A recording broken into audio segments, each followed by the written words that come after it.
Lord. God bless you my brother. Amen. ఆయన తప్ప ఇంకెవరు లేరు. మీరు చెప్పడానికి కొంచెం ఏదో షివర్ అయిపోతున్నట్టుగా ఉంది. మీరు షివర్ అయినా ఏది చెప్పినా ఎవరైనా ఛానల్ వాళ్ళు మీ మీ మీ మీ మూతి దగ్గర అంటే మీ ఫేస్ దగ్గర పెడితే కూడా ధైర్యంగా చెప్పాలి, నమ్మదగిన వారు ఎవరు లేరు. హల్లెలూయా. అందరికి వచ్చిన పాట చప్పట్లు కొడుతూ చక్కగా పాడుదాం. దేవునికి మహిమ కలుగును గాక.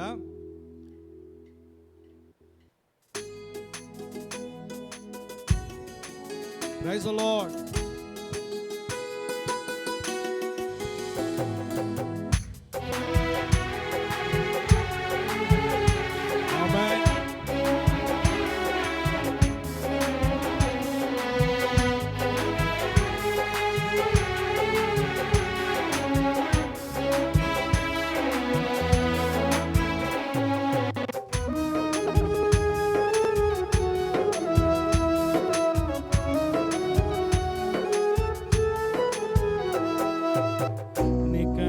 నమ్మదగిన దేవుడెవరయ్యా, నీవుంటే నాకు ఏ భయము లేదయ్యా. పాడాలి. నీకంటే నమ్మదగిన దేవుడెవరయ్యా, నీవుంటే నాకు ఏ భయము లేదయ్యా. మేలు కొరకే అన్నీ జరిగించు యేసయ్యా, మేలు కొరకే అన్నీ జరిగించు యేసయ్యా.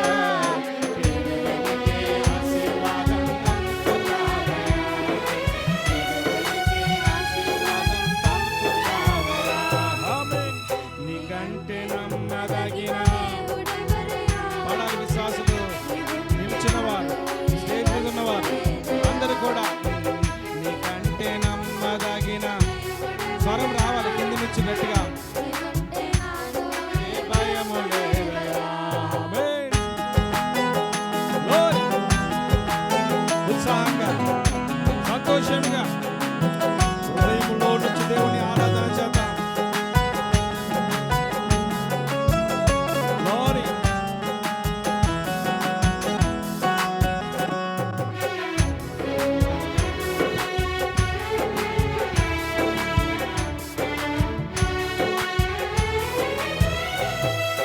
కొట్టబడిన వేళ నా గాయం కట్టినావే, కొట్టబడిన వేళ నా గాయం కట్టినావే, ఆదించిన స్వస్థపరిచేది.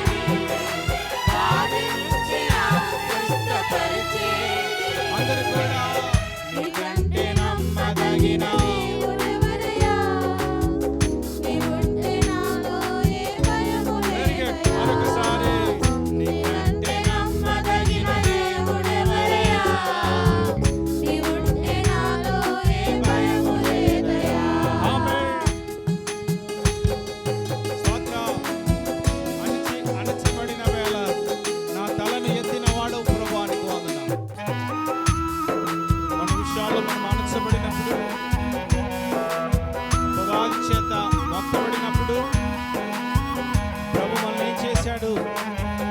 గొప్ప చేస్తూ వచ్చినాడు. ఆమేన్. వికటమైన ఆయాసము మనకి నెమ్మది కలిగినట్టుగా.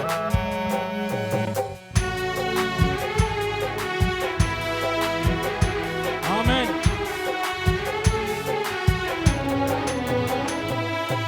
అణచబడిన వేళ నా తలను ఎత్తినావే,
అది కీడైన పర్వాలే, కీడువైతే ఆశీర్వాదం పంపుతానయ్యా. నీకంటే నమ్మదగిన దేవుడెవరయ్యా? నీవుంటే నాకు ఏ భయము లేదయ్యా. నీవైతే నమ్మదగిన దేవుడెవరయ్యా?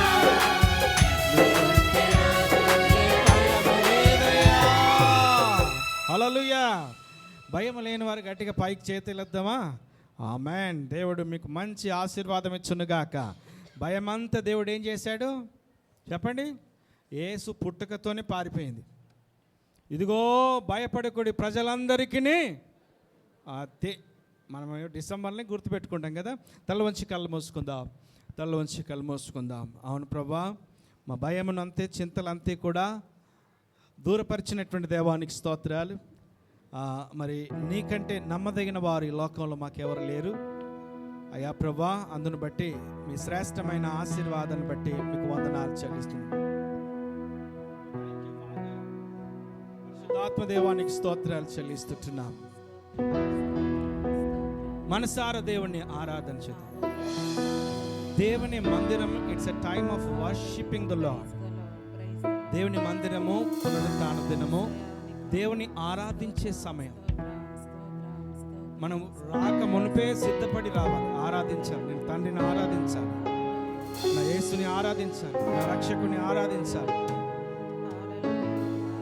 సిద్ధపాటు కలిగిన బుద్ధిగల కన్యకల వలె మనం రావాలి. ఆమేన్. బికాస్ దేవుడు నీ దగ్గర నుంచి ఏం ఎక్స్పెక్ట్ చేస్తాడు అని అంటే ఆరాధన. Praise the lord. ఆరాధన కోరుతూ ఉన్నాడు ఆయన. నీ దగ్గర నుంచి, నీ హృదయంలో నుంచి ఆరాధన ఆయన ఇష్టపడుతున్నాడు. Praise the lord. మనము ఆయన మన పట్ల చేసిన ప్రతి విషయాన్ని బట్టి మనము దేవునికి నోరారా దేవుని స్తుతులు చెల్లించాలి అని దేవుడు ఎంతో ఆశపడతా ఉంటాడు. ఎన్ని చేశాడు ఒకసారి మనం స్మరించుకుందాం కదా. ఎన్నెన్నో మేలుడు నీ పట్ల చేయలేదా ఆయన? ఎన్నెన్నో ఆశ్చర్య కార్యాలు నీ పట్ల చేయలేదా? భౌతిక సంబంధము ఒక ఎత్తైతే, ఆత్మ సంబంధంగా ఎంతో శ్రేష్టమైనటువంటి ఆశీర్వాదం మన కొరకు దాచిపెట్టాడు, మన పట్ల దేవుడు జరిగించాడు. మీ హృదయములను కలవరపడనీయకుడి అన్నాడు. పరలోకములో నేను మీకు స్థలము సిద్ధపాటు చేశానని చెప్పాడు ప్రభు. ఆమేన్.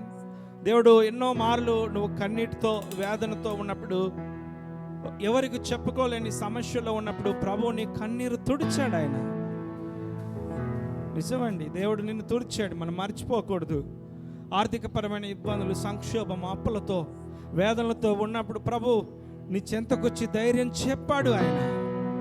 దిగులు పడకు, నేను ఏ విధంగా నీకు సహాయం చేస్తానని ఎన్నో మార్లు వాక్యం ద్వారా వాగ్దానాలు చేస్తూ నీకు బలపరుస్తూ వచ్చినాడు ఆయన. లోన్లీగా ఫీల్ అయినప్పుడు, ఒంటరిగా నువ్వు అనుకుంటున్నప్పుడు, నువ్వు ఒంటరి వాడవు కాదు, ఒంటరి దానవు కాదు, నేను నీకు తోడుగా ఉన్నానని చెప్పాడు ఆయన. Praise the lord. యెహోషువతో అన్నాడు, నువ్వు భయపడవద్దు, జడియవద్దు, నేను నీకు తోడుగా ఉంటాను అన్నాడు ఆయన. అన్ని విషయాల్లో నీకు తోడుగా ఉన్న దేవునికి మనం ఎందుకు ఆరాధన చేయొద్దు? అన్ని విషయాల్లో మనకు సహాయం చేస్తున్న దేవుడికి మనం ఎందుకు ఆరాధన చేయవద్దు? ఏది కూడా బిగబట్టుకున్నట్టుగా మనం దేవుడి సన్నిధిలో ఉండకూడదు.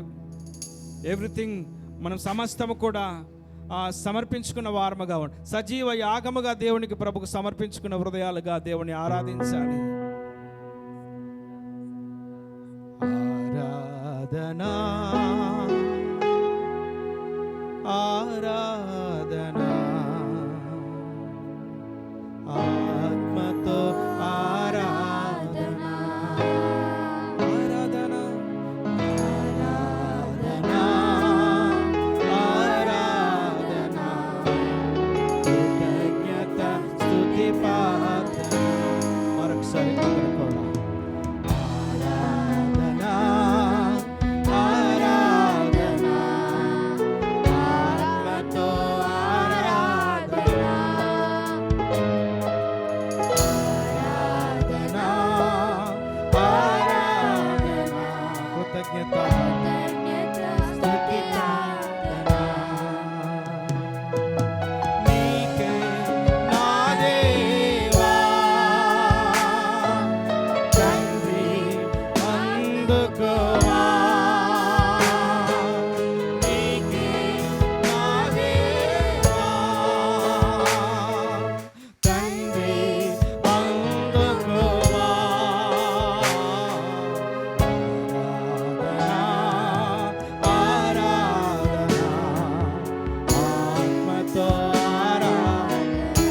తెరిచి స్వరమెత్తి పాడుదాం.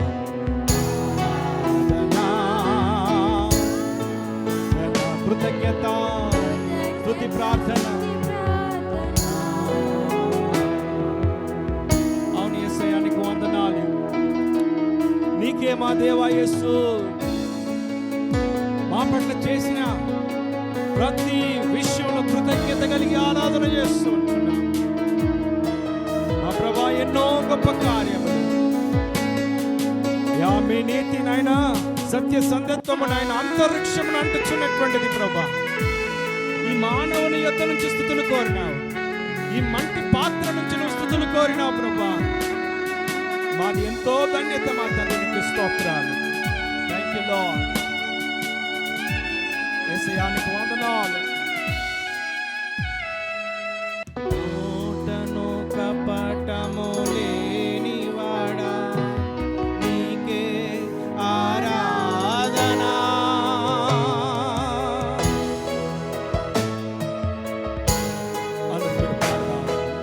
నోటను కపటము లేనివాడా, నీకే ఆరాధనా.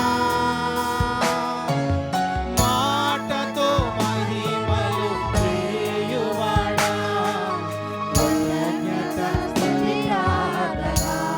ఆమేన్. మాటతో మహిమలు చేయువాడా, కృతజ్ఞత స్తుతి ప్రార్థన.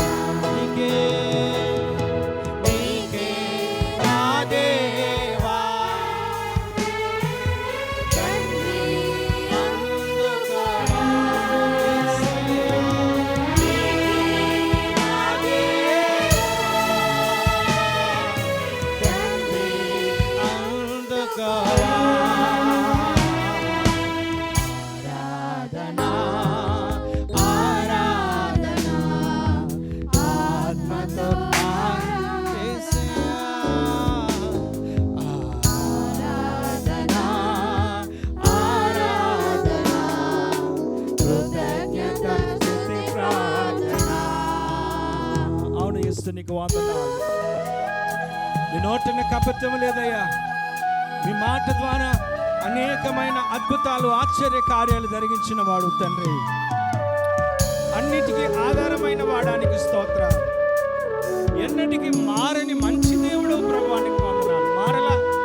ప్రతికూల పరిస్థితులు వచ్చినా మా స్నేహితులు వదిలిపెట్టినారు, మా బలగం వదిలిపెట్టింది, మా అనుకున్న వారి సమస్తం వదిలిపెట్టిపోయినారు. కానీ నీవు స్థిరంగా ఉన్నావు తండ్రి, నీకు వందనాలు.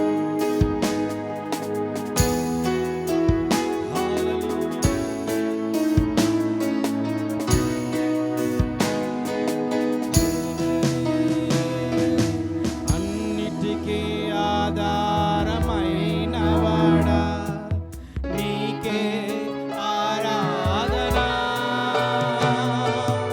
అన్నిటికీ ఆధారమైన వాడా, నీకే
నోటను కపటం లేనివాడు, అన్నిటికీ ఆధారమైన దేవుడవుతాను. నీకు స్తోత్రం.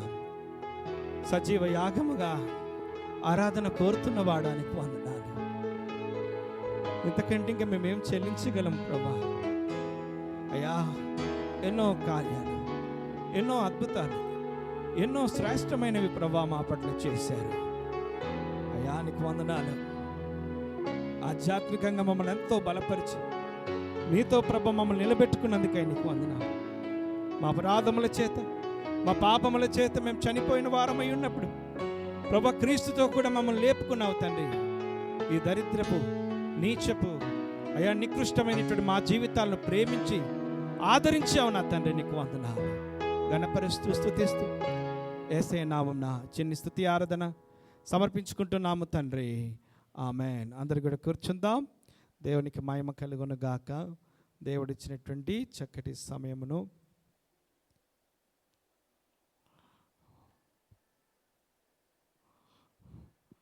మంచిది. మనము 2 వారాల నుంచి ప్రభు కొన్ని విషయాలు మనతో మాట్లాడుతున్నాడు కదా.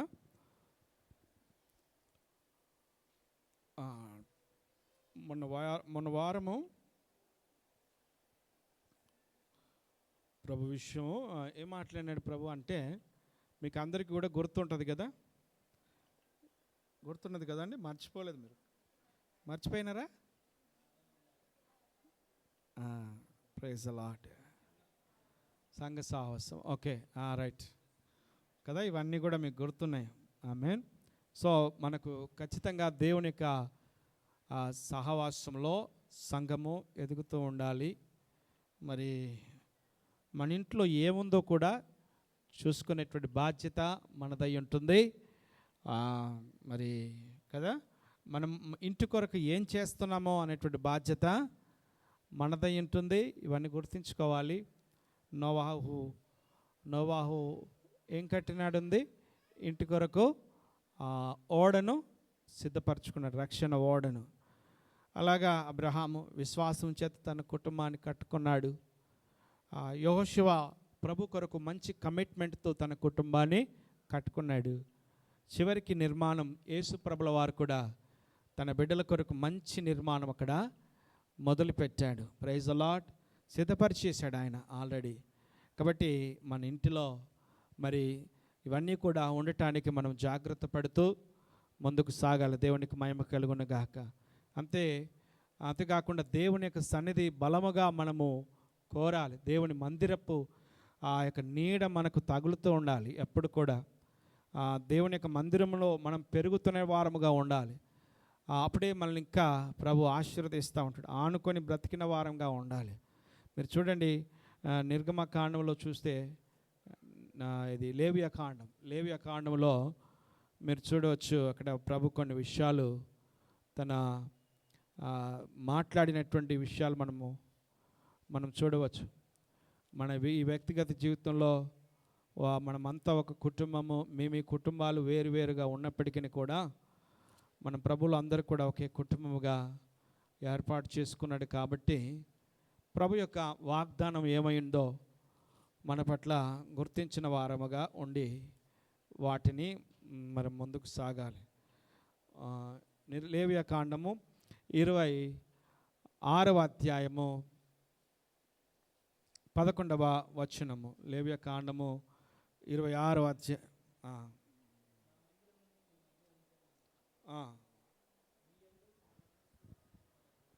నా మందిరమును మీ మధ్య ఉంచెదను, మీ అందు నా మనసు అసహ్యపడదు. నేను మీ మధ్య నడిచెదను, మీకు దేవుడినయ్యుందును, మీరు నాకు ప్రజలయ్యుందురు. మీరు ఐగుప్తీయులకు దాసులు కాకుండా వారి దేశములో నుండి మిమ్మల్ని రప్పించి తిని, నేను మీ దేవుడనైన యెహోవాను.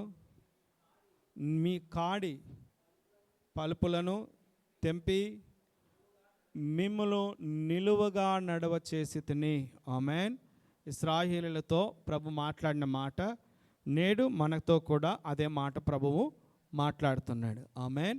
ఏమంటున్నాడంటే ఇప్పుడు ఇంతవరకు మనము మన ఏమంటాం, యేసయ్యని మన ఇంటిలోనికి ఆహ్వానించాలి అనేటువంటి అంశాన్ని గురించి గత 2 వారాలుగా మనం చూసుకుంటూ వచ్చినాము. ఆల్మోస్ట్ మీరు అందరూ ఆహ్వానించినారు. మీ ఇంట్లో ప్రభు ఉన్నాడు. దేవునికి మహిమ కలుగును గాక. మీ హృదయంలో కూడా ప్రభు ఉన్నాడు. ప్రభు యొక్క ఆయన జవాబు ఏంటిదనంటే, నా మందిరమును మీ మధ్య ఉంచెదను అన్నాడు. మీ మధ్య ఉంచెదను అన్నాడు. సంఘముగా దేవుని యొక్క మందిరము మన మధ్యలో ఉన్నది. మందిరం అంటే గమనించండి ప్రియులారా, గోడల చేత కట్టబడింది కాదు. Praise the lord. సాక్షాత్తుగా దేవుని యొక్క సన్నిధి, దేవుని యొక్క మహిమ. అర్థమవుతుందండి. మందిరం అంటే మనం ఏమనుకుంటామంటే, మనం కూడుకుంటున్నాం కాబట్టి 4 గోడల మధ్యన ఇది మందిరం అని మనం భావిస్తూ ఉంటాం. కానీ ప్రభు యొక్క సన్నిధి ఎక్కడైతే ఉంటుందో అది మందిరం. ఆయన మహిమ ఎక్కడైతే దిగొస్తుందో అది ఆయన మందిరం అన్నమాట. Praise the lord. కాబట్టి ఆయన మందిరమును, ఆయన మహిమను, ఆయన సన్నిధిని ఎక్కడ ఉంచుతాడట? మన మధ్యన ఉంచుతాడంట. చూడండి, ఎందుకంటే మనకు మందిర సహవాసం అనేటువంటిది, ఆయన సన్నిధి సహవాసం అనేటువంటిది చాలా ప్రాముఖ్యమై ఉన్నది. అది మనము కోల్పోకూడదు, వదులుకోకూడదు. అంత శ్రేష్టమైన ఆశీర్వాదాలు అన్నమాట. ప్రతి ఒక్కరు కూడా గుర్తించాలి. ప్రభు అంటున్నాడు, నా సన్నిధి మీతో ఉంటుంది, నా మందిరం మీతో ఉంటుంది. అంతేకాకుండా నేనేమన్నాడు ఆయన, నేను మీ మధ్యన నా మనసు అసహ్యపడదు అన్నాడు కదా. ఇదివరకు అసహ్యపడ్డట్టుగా నేను మీ మధ్యన ఎందుకు అనంటే, ఆయన మందిరం మన మధ్యలో ఉంది, ఆయన సన్నిధి మన మధ్యలో ఉన్నది, ఆయన మేఘము మన మధ్యలో ఉంది, ఆయన షికైన మేఘము, మహిమగల సన్నిధి మన మధ్యన ఉన్నది. కాబట్టి మన పట్ల దేవుడు అసహ్యపడేవాడు కాదు. Praise the lord. కాబట్టి మందిర సహవాసం అనేటువంటిది చాలా ప్రాముఖ్యం.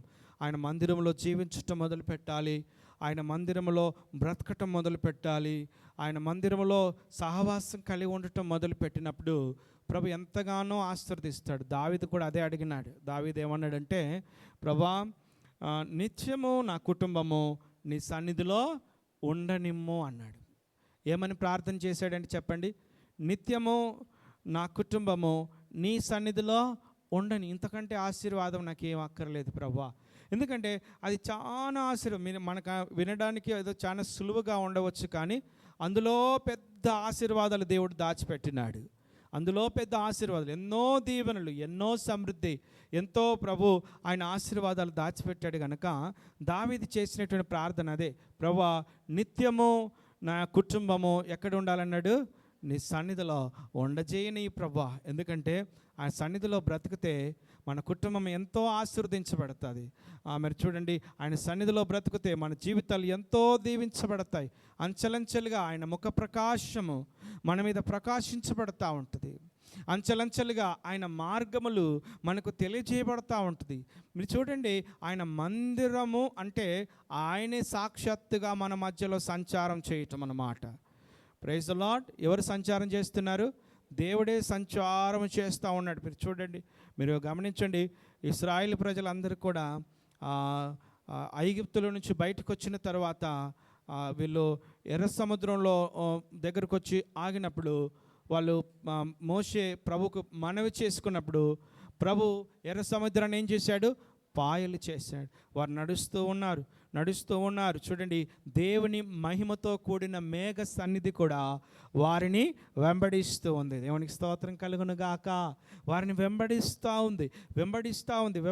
ఉంటే శత్రు సమూహము, సైన్యము వీరిని చేరకుండా ముందు నడిచిన మేఘం ఎక్కడికి వచ్చిందట? వెనకాలకు వచ్చేసింది. అంటే దేవుని యొక్క సన్నిధి మనకు ఉంటే ఎంత కాపుదల ఉంటుందో, దేవుని యొక్క మందిరము మన మధ్యలో సంచారం చేస్తే ఎంత దీవెన ఉంటుందో నేను చెప్తూ ఉంటున్నాను అన్నమాట. కాబట్టి we need to be regularly connected to the the presence of God. దేవుని సన్నిధికి ఎప్పుడు కూడా మనము చక్కటి అనుబంధము, సహవాసం కలిగిన వారంగా ఉండాలి. ఒక ఆవిడ శూనేమిరాలు, గనురాలని పిలువబడినటువంటి స్త్రీ. ఆమె ఎవరండి? ఆమె చెప్పండి. గనురాలు కదా, శూనేమిరాలమే, షునమైట్ అని ఇంగ్లీష్లో అంటారు.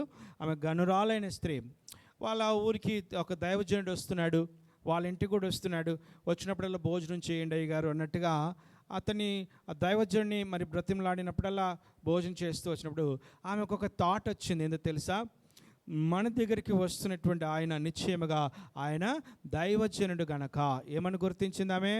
దైవజనుడు is a man of God, man of God. కాబట్టి మన ఇంటి మీద ఒక గదిని సిద్ధపరచాలి.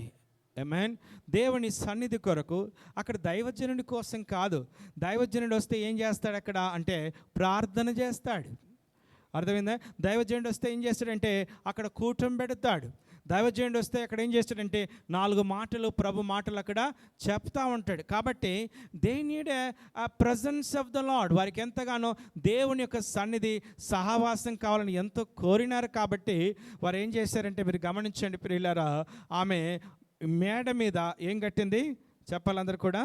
చక్కటి ఒక గది కట్టింది. గది కట్టి ఏం చేసిందో చూడండి, ఒక బల్ల, దీపస్తంభము, పీట ఏం చేసింది అక్కడ ఆ గదిలో పెట్టింది, మంచము కూడా. గమనించండి ప్రియులారా, 4 విధాలైన అర్థాలు ప్రభు మనకు కృప చూపిస్తూ వచ్చినాడు. మీరు గమనించాలి. కానీ మనం గమనించినట్లయితే ఎంతో శ్రేష్టమైన ఆ సన్నిధి కోరినటువంటి సునేమిరాలు వలె మనము కూడా దేవుని సన్నిధి పట్ల ఆసక్తి కలిగిన బిడ్డలముగా వందుముగాక. ఆమెను చెబుదాం. అందరం కూడా ఇటు వైపు చూడండి. అందరూ కూడా ఆమెను చెబుదాం. హల్లెలూయా. గట్టిగా స్తోత్రం చెబుదాం. హల్లెలూయా. దేవునికి మహిమ కలుగును గాక. సునేమిరాలకు కలిగిన ఆసక్తి నువ్వు ఎప్పుడైతే దేవుని సన్నిధి పట్ల ఆసక్తి కలిగి ఉంటామో అప్పుడు ఏలియా ఒక మాట అన్నట్టు తెలుసా? గేహేజ్ కదా, ఎస్ ఎలిషానా, ఎలిషా, అబ్సల్యూట్లీ ఎలిషా గేహేజ్తో ఒక మాట అన్నాడు, ఈమెకి ఏం కావాలో కనుక్కోమంటే నాకు అన్నీ ఉన్నాయి అన్నది ఆమె. అప్పుడు ఆ గేహేజ్ ఒక మాట అన్నాడు, ఏమన్నాడు తెలుసా? ఈమెకు సంతానము లేనిదిగా ఉంటుంది. అప్పుడు ఆయన అన్నాడు, మీదటికి సమయమనని కుమారుడు పుడతాడు. గమనించండి ప్రియులారా, ఇవన్నిటికీ కారణం ఏంటిదనంటే ఒక మంచి పునాది వేసింది ఆ తల్లి. ఏం పునాది అనంటే దేవుని సన్నిధి నా ఇంట్లో ఉండాలి. Praise the lord. దేవుని ప్రసన్నత నా ఇంటిలో ఉండాలి. దేవుని తేజో మహిమ నిలుచు స్థలము నా ఇంటిలోనికి రావాలని ఆ తల్లి ఆశపడ్డది. ఆమె చెబుదామా? కాబట్టి ఏం చేసిందంటే దైవజనుని ఆహ్వానించడమే కాకుండా అక్కడ దైవజనుని కోసం ఒక సిద్ధపాటు రూము కట్టింది. అక్కడ మరి బల్ల, పీట, మంచము, దీపము కదా, ఇవన్నిటిని కూడా సిద్ధపాటు చేయటం ద్వారా దేవుని యొక్క సన్నిధి అక్కడ తరచుగా వస్తూ ఆమెను ఆశీర్వదించడం మనం చూస్తూ వచ్చినాం. కాబట్టి ప్రియులారా, దేవుని సన్నిధి మన మధ్యలో ఉండటానికి ప్రభువా మనం అడుగుతూ ఉండాలి. అంతేకాకుండా దేవుని సన్నిధిలో మనం బ్రతకడానికి కూడా మనం ఆశపడుతూ ఉండాలి. దేవుని సన్నిధిలో మనం ఎప్పుడైతే బ్రతకడం మొదలు పెడతా ఉంటామో దేవుడు క్రమేపీ ఆ ఆశీర్వాదాన్ని దేవుడు మనకు కలుగజేస్తూ ఉంటాడు. మీరు చూడండి, దేవుని సన్నిధిలో మీరు 2వ దినవృత్తాంతముల గ్రంథము 7వ అధ్యాయం చూడండి. 2వ దినవృత్తాంతముల గ్రంథము 7వ అధ్యాయం చూస్తే దేవుని సన్నిధి ఎంత బాగుంటుందో సొలొమోను గారు మరి అక్కడ అర్పించినటువంటి విధానం బట్టి మనం చూస్తే మనకు కనబడుతూ వస్తుంది. 2వ సామెయలు గ్రంథము 7వ అధ్యాయం మొదటి వచనం, సొలొమోను తాను చేయు ప్రార్థనలను ముగించినప్పుడు అగ్ని ఆకాశం నుండి దిగి దహన బలులను ఇతరమైన బలులను దహించెను.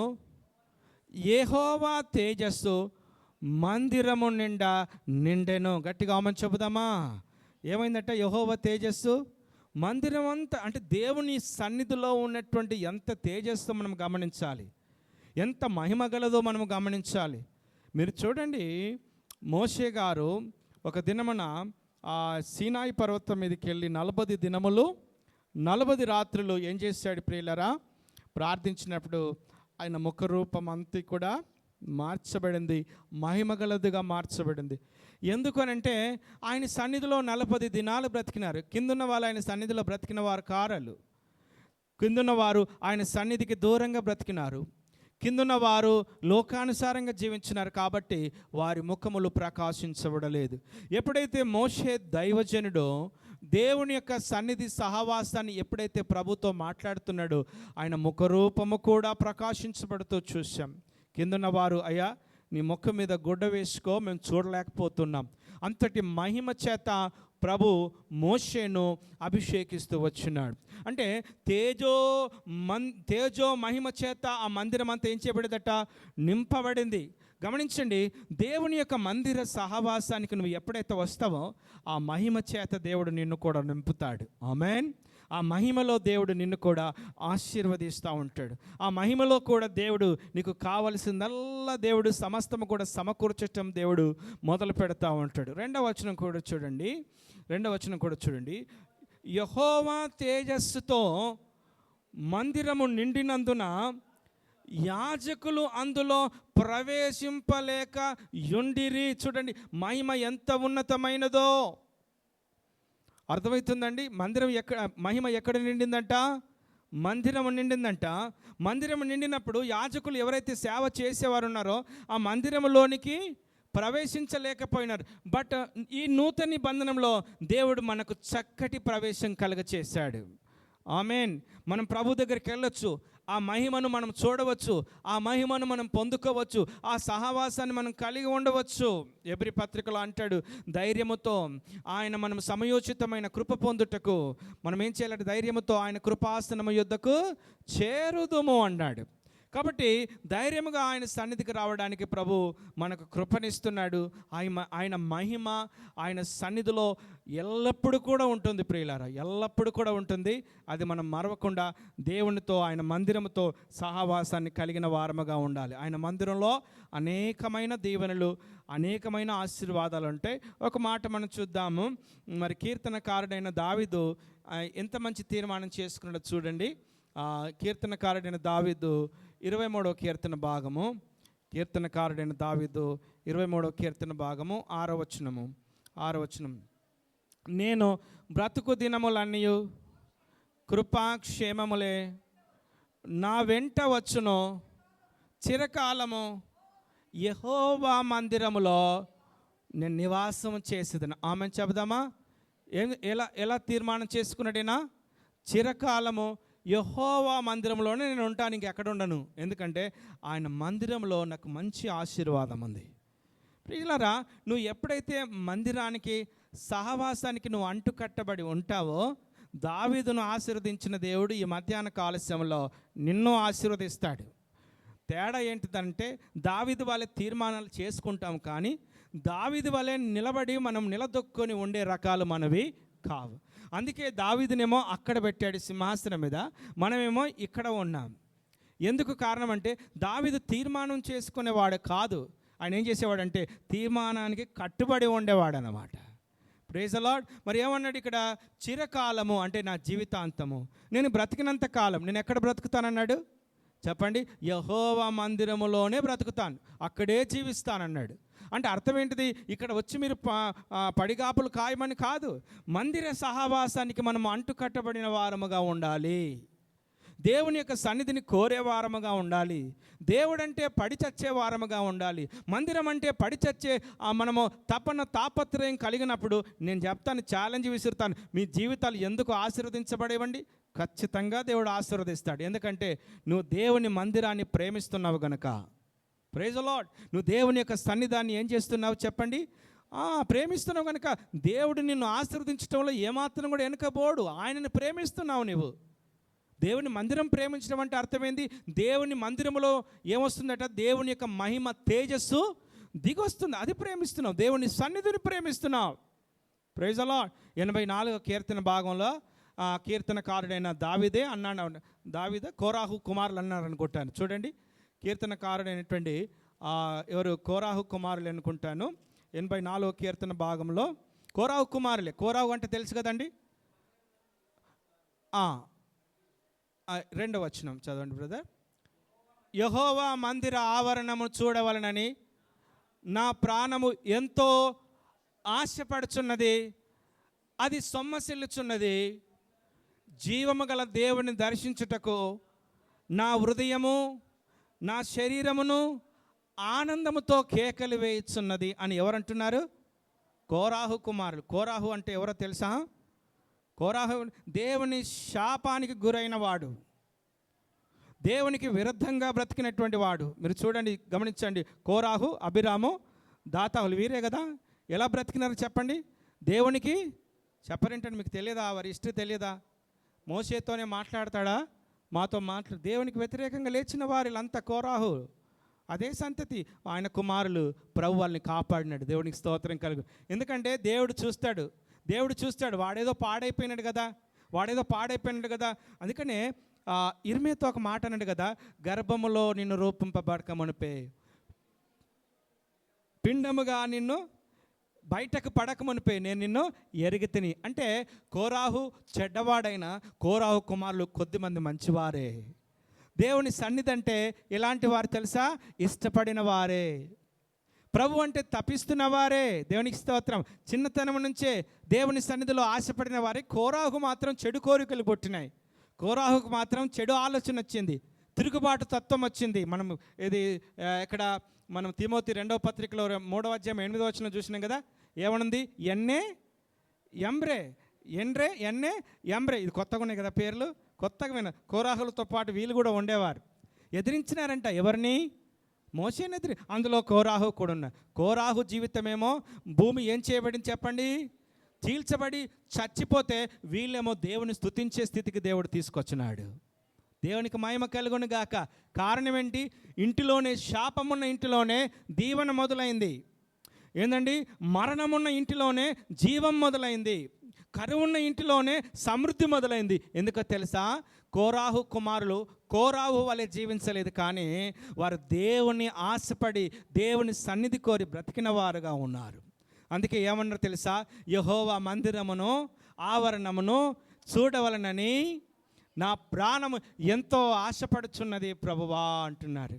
Praise the lord. ఎందుకంటే there is a precious blessing is connected into the tabernacle of God. Tabernacle అంటే తెలుసు కదా, చెప్పండి.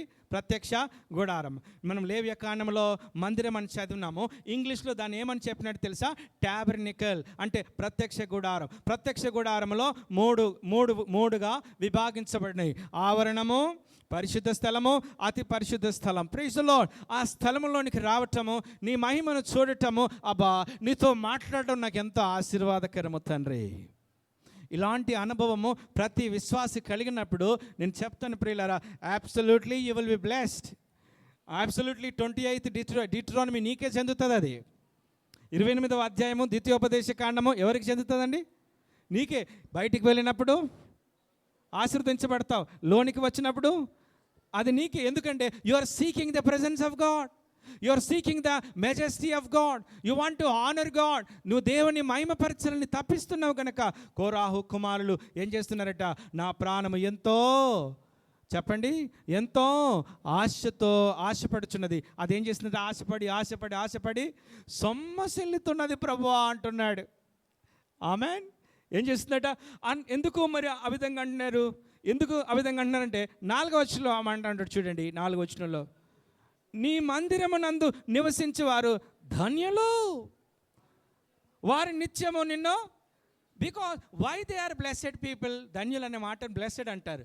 Why they are blessed people అంటే దే ఆర్ ఆల్వేస్ నిన్ను ఏం చేస్తున్నారు చెప్పండి? స్తుతిస్తున్నారు. ఓకే, స్తుతి ఎప్పుడు కలుగుతుంది? దాంట్లో ఒక మాట చూసాము మొన్న, తెలుసా? ఏ మాట చూసాము?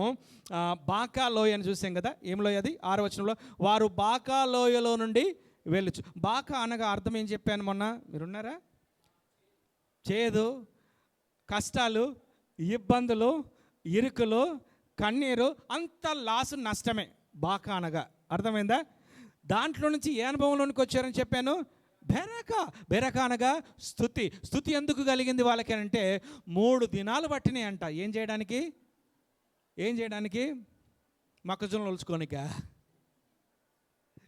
చెప్పరేంటండి? మొన్న వచ్చిన వాళ్ళు చెప్పాలి కదా తల్లి. 3 దినాలు పట్టిందంటే ఏంటిది? దోపుడు సొమ్ము దోచుకోనికి. ఏందండి? వీళ్ళు యుద్ధంలో పోరాడారా? పోరాడలే. కత్తి పట్టలేదు. తుపాకీ పట్టారా? ఏమండి? ప్రభు దగ్గరికి వచ్చి ప్రార్థన చేశాడు యెహోషాపాతు. ప్రభు నేను ఏం చేయాలి ఏమో అర్థం కాని పరిస్థితిలో ఉన్నాము. వారేమో శత్రు సమూహం ఎక్కువగా ఉన్నారు. నేను వెళ్ళాలంటే నాకు ధైర్యం సరిపోవట్లేదు అంటే వెంటనే ప్రభుకు వారి ప్రార్థనకు జవాబిచ్చి ఏమన్నా తెలుసా? ఓ యెహోషాపాతా, యూదా ప్రజలారా, మీరు భయపడవలసిన అవసరం లేదు. ఇంకొక మాట చెప్తాను, మీరు యుద్ధం చేయవలసిన అవసరము, యుద్ధం చేయవాడు ఆయన మీ పక్షాన అన్నాడు. Praise the lord. సో యుద్ధం చేస్తూ ఉంటే వారికి వారి కొట్టుకి చనిపోయినప్పుడు అక్కడున్న వారి సొమ్మంతా తీసుకోవడానికి ఎన్ని రోజులు పట్టిందంట? కొనిపోగలిగినద కంటే ఎక్కువ కొనిపోయినారు. ఎందుకంటే ఆశ ఎక్కువ కదా. ఇది మా ఆవిడకి వస్తుంది, ఈ మా సంటోడికి వస్తుంది, ఈ గొలుసు మా సంటిదానికి వస్తుంది, ఈ పట్ట గొలుసులు మా నాయనమ్మకి వస్తాయి. ఇవన్నీ ఆలోచన చేసుకుని అన్నీ ఏం చేసుకున్నారండి, ఒక్కొక్కడు దోసుకొని వేసుకుంటూ పోతూ ఉన్నారు. కిందికి ఎక్కడికి వచ్చారు తెలుసా? బెరాకా లోయలోనికి వచ్చినారు. గట్టిగా మనం చెబుదామా? బెరాకా అనగా ఆశీర్వాదము. రెండవది ఏంటిదండి? స్తుతి. స్తుతి ఎప్పుడు వస్తుందంటే ప్రియులారా మీరు గమనించండి, నువ్వు ఆశీర్వదించబడితేనే స్తుతి వస్తుంది నీకు, ఆశీర్వదించబడకపోతే రాదు. అందుకని ఇక్కడ ఏమన్నాడు 84వ కీర్తనలో 5వ వచనం అంటారు, 4వ వచనం, నీ మందిరమునందు నివసించువారు ధన్యులు, వారు నిత్యము నిన్ను ఏం చేస్తారట? స్తుతిస్తారు ప్రభువా. ఆమేన్. నిత్యము ఎందుకు స్తుతిస్తారంటే నిత్యము దేవుడు వారిని ఆశీర్వదిస్తాడు. స్తుతి ఎప్పుడు కలుగుతుందంటే గమనించండి, ఆశీర్వాదం వచ్చినప్పుడే. ఎప్పుడు కలుగుతుంది చెప్పండి? ఆశీర్వాదం వచ్చినప్పుడే. వారు నిత్యము ఎందుకంటే నీ మందిరమందు నివసించి వారు ధన్యులు. 30 ఒక మాట చూద్దాం. 32వ కీర్తన భాగం 8వ వచనం చూడండి. మందిరమందు నివసించి వారు ఎందుకు ధన్యులో కూడా చెప్పినాడు అక్కడ. 36 36:8 ఇందాక చూసుకున్నాం మనము. 36:8 నీ మందిరము యొక్క సమృద్ధి వలన. ఓకే, ఇక్కడ కోరాహు ఏమన్నాడు? కోరాహు కుమారులు ఏమన్నా 4వ అధ్యాయంలో, నీ మందిరమందు నివసించువారు ఎందుకు ధన్యులు అంటే ఇక్కడ ఆన్సర్ ఇస్తున్నాడు చూడండి 8వ వచనంలో, నీ మందిరము యొక్క సమృద్ధి. Praise the lord. ఎందుకు ధన్యులు? దేవుని మందిర సహవాసాన్ని కలిగిన వారు అంటే మందిరంలో ఏముందంట అంతే. They are very blessed. Why? Because there is abundance of blessing. ఎందుకంటే సమృద్ధి కలిగిన ఆశీర్వాదాలు ఉంటాయి. అందుకనే I request you my brothers and sisters, you must be very strong. ఫెవికల్గా ఉన్నటువంటి సంబంధం కంటే ఎక్కువ ఉండాలి. ఎక్కడ? మందిరముతో, సహవాసముతో పడి చచ్చిపోవాలి. యేసన్న అంటాడు చూడు, నా హృదయమెంతో జీవము గల దేవుని దర్శింప ఆనందముతో ఏం చేస్తున్నాయట? కేకలేస్తున్నాయి. మన కేకలేయాలి మరి ప్రభు కోసం. ఆమేన్. దేవా నీ మందిర సహవాసం నాకు కావాలి. ఎందుకంటే ఆయన మందిరంలో ఏముందంట చెప్పండి ప్రియులరా? సమృద్ధి. ఆయన ఆశీర్వాదం, నీ సమృద్ధి అంతా మందిరంలో పెట్టాడు. అందుకనే 133వ కీర్తనలో అన్నాడు ఏంటంటే, మీరు తీయనక్కర్లేదు, అందరికీ నోటికి వచ్చిన వాక్య భాగము, సహోదరులు ఐక్యత కలిగి నివసించుట. ఎందుకు ఐక్యత? మరలా యేసు ప్రభుల వారు మత్తయి సువార్తలో అన్నాడు కదా, ఎక్కడ 2-3 కూడి అక్కడ నేను అంటే ఆయన సన్నిధి ఉన్నట్టుగానే. Praise the lord. ఏముంది అక్కడ చెప్పండి? సన్నిధి ఉన్నట్టుగానే. ఎక్కడైతే ఆయన సన్నిధి మనం కలిగి ఉంటామో గమనించండి ప్రియులరా, మనకు సర్వ సమృద్ధి దేవుడు మనకు కుమ్మరిస్తూ ఉంటాడు. ఏ కొరత ఉండదు. మీరు చూడండి, ఏలియా ఎక్కడికి వెళ్ళాడు? అంటే వెనక చూస్తారంటండి. ఎక్కడికి వెళ్ళాడు చెప్పండి? ఎక్కడికి వెళ్ళాడు? ఏలియా ఫస్ట్ ప్రభు చెప్పిన మాట ఏందో తెలుసా? వినండి. ఇవన్నీ రూట్ కాజెస్ మీరు కరెక్ట్గా అర్థం చేసుకుంటే నీ ఇంట్లో కరువు ఉండదు, అప్పుల పాలు కావు. మీరేమో ఆ పని చెప్పారు. అందుకని మీరు ఇంట్లో కరువు రాదు, రెండవది అప్పుల పాలు కావు. అంటే మీరు ఏం చెప్పాలి? కొంతమంది ఏమో ఇది అవుతుందంటారా? ఏమంటున్నారు చెప్పండి? అవుతుందంటారా అనకూడదు. అంటే నువ్వేమన్నట్టుగా సందేహంతో ఉన్నావు. సందేహించకూడదు. ఈ రూట్ కాజెస్ అన్నీ కూడా మనం గుర్తుపట్టాలి. దేవునికి స్తోత్రం కలుగును గాక. ఎందుకంటే మనము దేవుని సమృద్ధి ఎక్కడుందట? ఎక్కడుంది చెప్పండి? మందిరంలో ఉంది. సరే, నేను ఎక్కడ ఆపినాను? మీరు ఎక్కడ ఆపినా చెప్పండి? ఏలియా దగ్గర ఆపినాను కదా. ఎక్కడ ఆపాను? ఏలియా. ఎక్కడికి వెళ్ళినాడు? ఫస్ట్ ప్రభు అన్నాడంటే, ఏలియా నేను ప్రార్థన చేసావు, బాగానే ఉంది, ఏం ప్రార్థన ఇది, మరి వింత అయిన ప్రార్థన చేసావన్నాడు. ఎందుకంటే ఏలియా కోపం వచ్చింది. ఫస్ట్ ఇశ్రాయేలును చూసి ఎవరు కోపం వచ్చిందండి? ఏలియా. ఎందుకంటే వీళ్ళు ఒక్కడు కూడా బైబిల్ పట్టుకోవట్లేదు, ఒక్కడు కూడా చర్చుకోవట్లేదు, ఒక్కడు కూడా ప్రార్థనకు పోవట్లేదు, ఒక్కడు కూడా ప్రార్థన చేయట్లేదు అని చెప్పి ఏలియా కోపం వచ్చి, ఒరే ఆవడరా మీ మీ వ్యవహారాలన్నీ అని చెప్పేసి ఒరే ఇంకా మీ పని చేపిస్తాను రా మా తండ్రికి చెప్పని చెప్పి 3.5 సంవత్సరాల వర్షం రాకుండా ఏం చేశాడండి? ఒకటే ప్రార్థన. 3.5 సంవత్సరాలు ప్రార్థన చేయలే, ఒకటే ప్రార్థన చేశాడు, ఆపాడు. ఇంకా ప్రార్థన లేదు, ఏమి లేదు, పోయినాడు. ప్రభా మరి ఏం చేయాలంటే, ఏలియా మరి నువ్వు కూడా వారితో చచ్చిపోతావు, ఎక్కడికి వెళ్ళమంటే కేరీతు వాగు దగ్గరికి. అక్కడికి ఎందుకు నన్ను పొమ్మంటున్నావు అన్నట్టుగా ఏలియా బహుశా క్వశ్చన్ వేస్తే, అక్కడ నీళ్లను వాగులో వచ్చే నీరును తాగము మరి అంటే కాకోలంకు నేను ఆజ్ఞాపించాను, పగలు మధ్యాహ్నం రాత్రి మంచి భోజనం వస్తుంది. అయిపోయింది. అక్కడ ఇంకోటి ఏంటంటే వర్షాలు లేవు కాబట్టి వాగు ఏమైపోయిందండి? చెప్పాలందరూ కూడా, వాగు ఎండిపోయిందండి. మా ఇంటికి పోయిందా? చెప్పరేంటండి? ఏమైపోయింది? ఎండిపోయింది. అప్పుడు ప్రభు ఏమంటే తెలుసా, ఏలియా లేవు అన్నాడు. ఏంటి ప్రభు అంటే, వాగు ఎండిపోయింది, కనబడట్లేదా? అయ్యో ప్రభు నేను కూడా గమనించలేదు. మరి ఏం చేయాలంటే ఎక్కడికి పోమన్నాడు? అయ్యో సారెపాతు. చెప్పండి ఒకసారి, మీకు గుర్తుండాలంటే చెప్పండి, సారెపాతు అని చెప్పండి. చెప్పాలి అందరికీ కూడా. Forgetting is a human nature, కానీ ఇంత ఫర్గెట్ అవుతారని నేను అనుకోలేదు. సారెపాతు ఎక్కడికి పోమన్నాడు? అక్కడ ఎవరున్నారు ప్రభా, నన్ను అక్కడ పోమంటావు, నడుచుకుంటూ పోవాలి అది ఇది అంటే, నేను ముందే హిట్ లిస్ట్లో ఉన్నాను, అహాబ్ నా గురించి వెతుకులాడుతున్నాడు, కనబడితే కాల్చి అంతే, ఇంక నేను బతుకును, నన్ను పొమ్మంటున్నావు ఏంటి అని అంటే, అక్కడ నేను ఒక ఆమెకు చెప్పానన్నాడు ఆల్రెడీ. ఏం చెప్పాడట? భోజనం పెట్టమని. మీరు చూడండి, అక్కడికి సారెపాతు విధవరాల దగ్గరికి వెళ్తే పాస్టర్ గారిని చూసి ప్రేజ్ లాడండి అయ్య గారు అన్నది. ప్రేజ్ లాడండి అమ్మ, కొంచెం మంచులు తీసుకొస్తావా అంటే సరేనండి అని లోపలికి వెళ్ళింది. అమ్మ తినడానికి ఉందంటే, ఉన్నదే ఇంత పిండి అంది, చూడండి అయ్య గారు. ఏమంటుంది చెప్పండి అమ్మా? ఉన్నదే ఇంత పిండి చూడండి అయ్య గారు. నూనె ఎంత ఉందంటే, ఉన్నదే కొంచెం నూనె అండి, చూడండి అయ్య గారు. ఇది చేసుకొని నేను నా బిడ్డ తిని ఏం చేయాలనుకున్నావు? అది చావాలనుకున్న ఇంట్లో సమృద్ధి వచ్చింది. ఎందుకు తెలుసా? దేవుని సన్నిధి అక్కడ ఉన్నది. Praise the lord. ఏలియా పోవడం వల్ల ఏలియా ఊరికే ఉంటాడా? ఆ బిడ్డ గురించి ప్రార్థన చేస్తున్నాడు. అయ్యా మరి నన్ను ఇక్కడ రమ్మన్నావు, మరి నేను ఏం చేయాలో నాకు అర్థం కావట్లేదు, నాకు పెట్టడానికి లేదు, ఆమె తినడానికి లేదు. ఆమె పరిస్థితి జ్ఞాపకం చేసుకుంటే, ఆలోచన చేస్తే ఈ నేడో రేపో ఆమె ఉరేసుకొని చచ్చిపోయేటట్టుగానే. మరి ఏం చేయాలి? ఆమె చావద్దు, నేను బ్రతికుండాలంటే ఖచ్చితంగా ఈ కుటుంబాన్ని నువ్వేం చేయు? ఆశీర్వదించమన్నాడు. 3.5 సంవత్సరాలు ఏ కొరత లేకుండా బ్రతికింది ఆ తల్లి. ఆమెన్. దేవుని సన్నిధి ఎక్కడ ఉంటే అక్కడ ఏముంటుందో తెలుసా? సమృద్ధి. దేవునికి మహిమ కలుగునుగాక. అందుకనే దేవుని సన్నిధి కలిగినటువంటి బిడ్డలముగా మనము బ్రతకాలి, అంటు కట్టబడిన బిడ్డలముగా. అందుకని దావీదు అంటాడు 52వ కీర్తన భాగంలో చూడండి, 52వ కీర్తన భాగంలో చూస్తే దేవుని సన్నిధిలో ఉంటే ఇంకెలా ఉంటుందో కూడా చెప్పాడు. 8వ వచనం 52వ కీర్తన భాగము, నేనైతే దేవుని మందిరంలో పచ్చని ఒలీవ చెట్టు వలె ఉన్నాను. గట్టిగా ఆమని చెబుదామా? మీ చేతులు పైకెత్తి ప్రభుకు ఆరాధన చేద్దాం. హల్లెలూయా. ఓకే, కొంచెం ఇసుకుపడద్దు, ఓకేనా? దేవుని మందిరంలో ఏముందని చూసాం? ఫస్ట్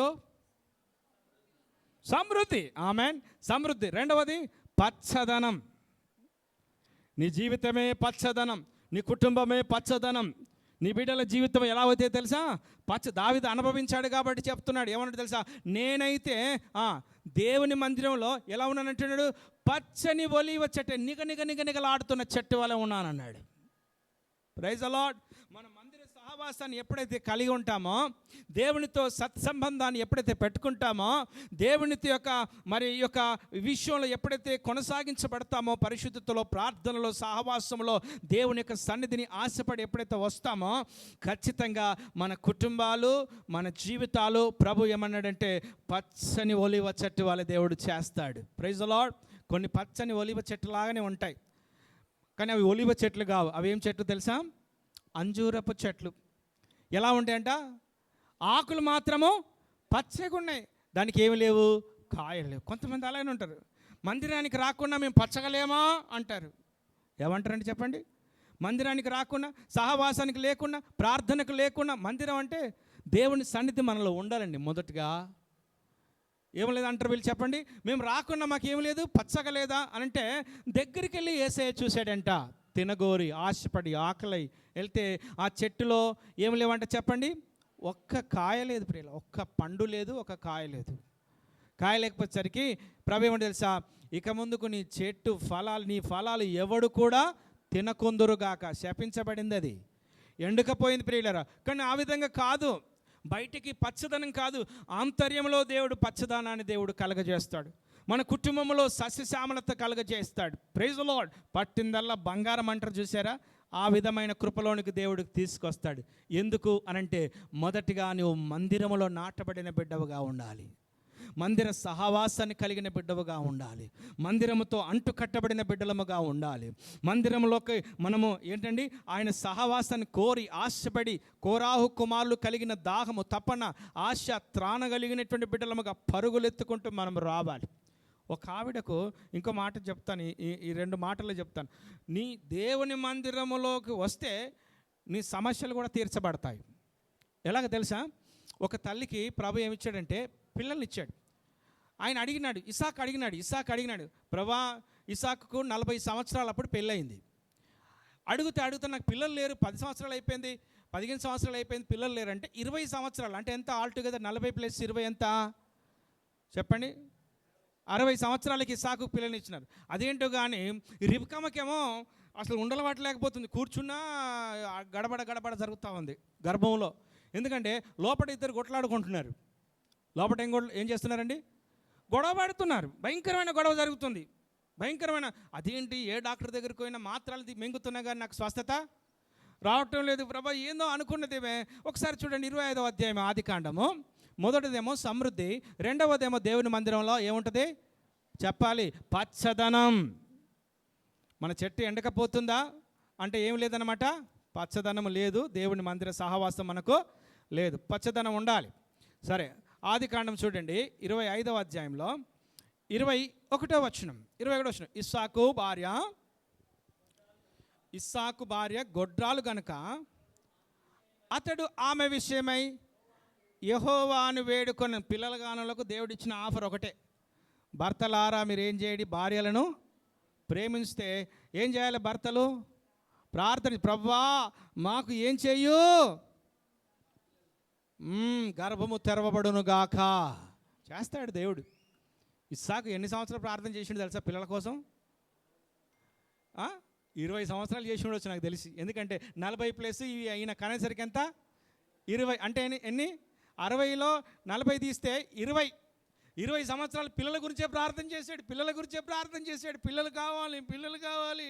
మా నాన్నకు ఉన్నట్టుగానే నాకు కూడా, మా నాన్నకు 25 సంవత్సరాల తర్వాత అయినాయి, మాకు కూడా నా ప్రభువా, మాకు కూడా అదేనా ఏంటి, మాకు కార్యం చేయవా? నువ్వు కూడా అలా గట్టిగా ప్రార్థన చేయి, దేవుడు చేస్తాడు. ఆమెన్. బలంగా ప్రార్థన చేయి. అన్నా వాళ్ళ అన్నా కూడా ఏమి తెలుసా, తన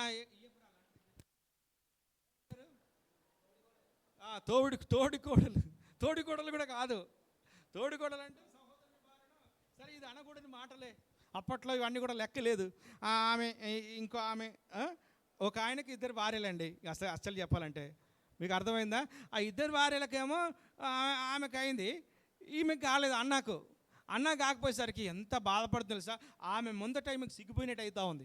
ఆమె ఏలన చేస్తూ ఉంటే ఈమె తట్టుకోలేకపోయి, ప్రభా నేనా నువ్వు అన్నట్టుగా తేల్చుకుందామని ఎక్కడికి వెళ్ళిందండి ఈమె? అది నీ సమస్య తీర్చబడాలన్నా దేవుని మందిరమే. Praise the lord. నాకు పిల్లలు కావాలని మొర్రో అని ఏడుస్తుంది దేవుని దగ్గర. పాస్టర్కి అసలు విసుకొచ్చేసి, ఏం చేస్తున్నావు ఇదేనా అసలు ఏంటిదని అంటే, అయ్యా దయచేసి నన్ను డిస్టర్బ్ చేయకండి, నేను తాగిందాన్ని కాదు, మత్తు తీసుకున్న దాన్ని కాను, నేనేం చేస్తున్నాను, నా దేవునితో నా బాధను వ్యక్తపరచుకుంటున్నాను. చూడండి, నీకు ఏదైనా అవమానం వచ్చినా, అవమానం తొలగించబడాలంటే కూడా దేవుని మందిరం దగ్గరికి రావాలి. దేవా నాకు కార్యం చేయి, నీదిగో ప్రభా నా తోటిది నన్ను అవమానిస్తుంది, దాని ఎదుట నేను సిగ్గుపరచబడుతున్నాను. కానీ ఎల్కానా చాలా ప్రేమిస్తున్నాను ఆమెను. ఎల్కానానేనా? అన్న భార్య పేరు ఏంటండి? ఎల్కానానే కదా, ఓకే కదా. ఎల్కానా చాలా పిల్లలు. ఆయన ఏమంటే తెలుసా, ఒక మాట చూడండి, ఆ మాట సామ్యూయేలు గ్రంథంలో, మొదటి సామ్యూయేలు గ్రంథము చక్కగా మరి ఎల్కానా చెప్తున్న మాట చూడండి. 8వ వచనం. ఆమె పెనిమిటి అయిన ఎల్కానా, అన్నా నువ్వు ఎందుకు ఏడ్చుచున్నావు, నీవు భోజనము మానుట ఎలా? నీకు మనోవిచారం ఎందుకు కలిగినది? 10 మంది కుమారుల కంటే నేను నీకు విశేషమైన వాడను. ఇలాంటివి ఉండాలండి భర్తలందరూ. Praise the lord. కొంతమంది ఉంటారు, ఇంకా పిల్లలు కాలే నీకు, ఇంకా యేసునామములో we have to cancel those words. Praise the lord. యేసునామములో అవన్నీ ఏం చేయాలి చెప్పండి? ఈయన మాట్లాడుతుంటే ఆమెకు ధైర్యం వస్తుంది కానీ ఆమెను చూసినప్పుడు ఆమె అంటుంది ఆమె, చూడు నీ బతికింతే నువ్వు కనవే, నువ్వు గొడ్రాలువే అని తిడుతూ ఉంటే సహించలేకపోతుంది. ఎవరు? అన్న. మరి చెప్పండి అమ్మా, అన్నవా లేదా? నువ్వు గట్టిగా అనండి మరి. అన్నా ఏం చేస్తుంది? అన్నమ్మా చెప్పండి ఏడుస్తుంది. అప్పుడు చూడండి, 10 మంది కుమారుల కంటే నేను నీకు విశేషమైన వాడను అని ఆమెతో చెప్పుచూ వచ్చినాడు. వెంటనే ఒకరోజు ఒక తీర్మానం చేసుకుందండి అమ్మ. ఎక్కడికి వెళ్ళడానికి? మందిరానికి వెళ్తాను. ఇంక అంతే, నా ప్రభు మందిరానికి వెళ్తా, నా ప్రభు మందిరంలో నేను మాట్లాడతా, నా దేవుడితో మాట్లాడతా. ప్రభా నా గర్భము తెరువయ్యా, ఫస్ట్ నీకే ఇస్తా ప్రథమ సంతానం. తీర్మానం చేసుకుంది. చూడండి ఒకసారి 1వ అధ్యాయము 19వ వచనంలో, నేను చెప్పిన కానుంచి చదవాలి. 19వ వచనంలో యెహోవా అనే కానుంచి చదవండి. యెహోవా ఆమెను ఏం చేశాడట? జ్ఞాపకం చేసుకొని వెంటనే గర్భం ధరించింది ఆమె. స్తోత్రం చెబుదాం, గట్టిగా చెప్పాలి మరి. హల్లెలూయా. చూడండి, ఇక్కడనేమో ప్రార్థన చేసింది, అక్కడ దేవుడు ఏం చేశాడు తెలుసా? యెహోవా అన్నాను, ఆమె ప్రార్థనను, అవమానాన్ని అన్ని జ్ఞాపకం చేసుకున్నాడు. ఆమెను అన్ని జ్ఞాపకం చేసుకొని ఏం చేశాడు తెలుసా? ఆమెకు గర్వాన్ని తెరిచి చక్కటి సుందరుడైనటువంటి అద్భుతమైనటువంటి ప్రవక్త, న్యాయాధిపతి, ఎవరండి ఆయన పేరు? సమూయేలు ఇచ్చేశాడు. నేను చెప్తానంటే, ప్రతి సమస్యకు పరిష్కారం కావాలంటే ఎక్కడికి రావాలి? మందిరానికి రా. అంటే సమస్యలు ఉన్నప్పుడు రమ్మని కాదు, అలాంటి అన్నప్పుడు అది కరెక్ట్ కాదు. సమస్యలు ఉన్నప్పుడే మందిరానికి రావడం కాదు, ఎల్లవేళలా మనము మందిర సహవాసాన్ని కలిగి ఉండటం మనం నేర్చుకోవాలి. మొదటిగా, మందిరములో నివసించువారు ధన్యులు. ఎందుకు ధన్యులు? మందిరములో ఏముందట? సమృద్ధి ఉంది. మీరు అందరు జాగ్రత్తగా వినండి. మందిరాన్ని వస్తే మందిరంలో సమృద్ధి ఉంటుంది. ఆ మందిరంలో సమృద్ధి చేత దేవుడు నిన్ను ఆశీర్వదిస్తాడు. రెండవదిగా, మందిరంలో నివసించి నాటబడితే పచ్చదనాన్ని దేవుడు కలగజేస్తాడు. ఆమేన్. పచ్చదనాన్ని. మూడవదిగా, నీ వాద్యము పరిష్కరించబడుతుంది. ఈ తల్లి చూడండి, ఎవరు?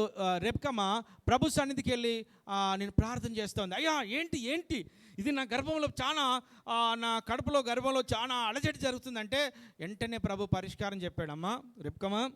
రెబ్కమ్మ చెప్పండి అయ్యా. ఏం లేదు, నేను ఇస్సాకు మాత్రం ఒక్కడిని అడిగినాడు. నేను ఎంతమందిని ఇచ్చాను? 2 ఇచ్చావా? అమ్మో తండ్రి నీకు వందనాలు యేసయ్యా. 2 మరి కొడుక పాపనా ఏంటంటే, లే 2 ఎవరు చెప్పండి?